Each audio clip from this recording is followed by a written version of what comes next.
In this video, I will show you a basic way of casting off your stitches when you are finished knitting your project. This simple method uses the stitches you have been using in your project with just one extra step added. For this little square of knit fabric, I have been knitting the garter stitch, which is repeated rows of just using the knit stitch. With this cast off, you can continue making the stitches in the pattern you've been using.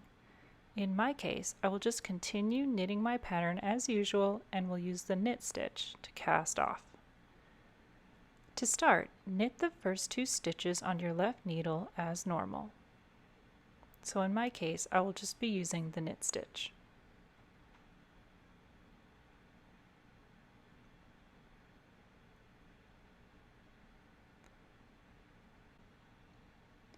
Once you have 2 stitches on the right needle, you are going to take your left needle and pick up the first stitch that you knit onto the right needle.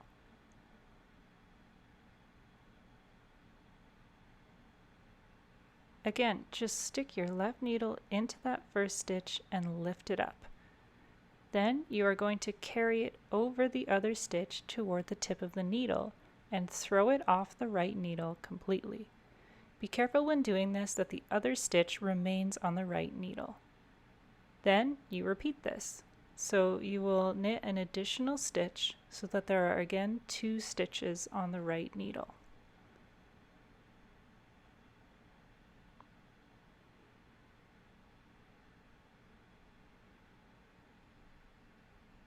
Then lift up the first stitch that you made and carry it over the other stitch on the right needle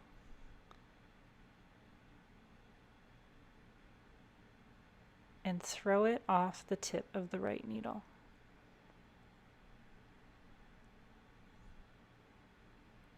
Again, I will knit another stitch,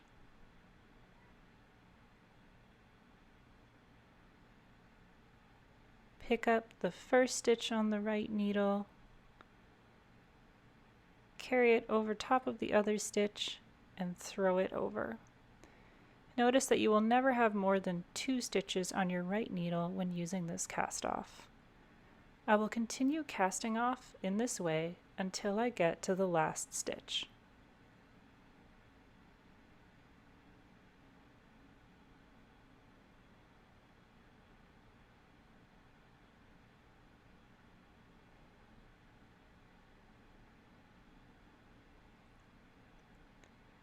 When you have just 1 stitch remaining on your right needle,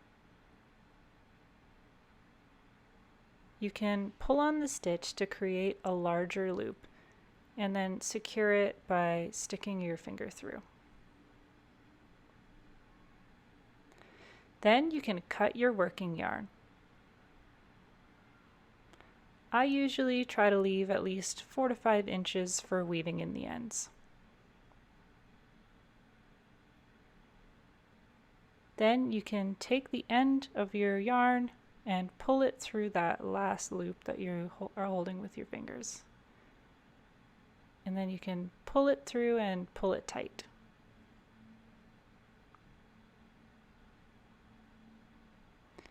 Now you can see we have a nice clean cast off edge and you're ready to weave in the ends.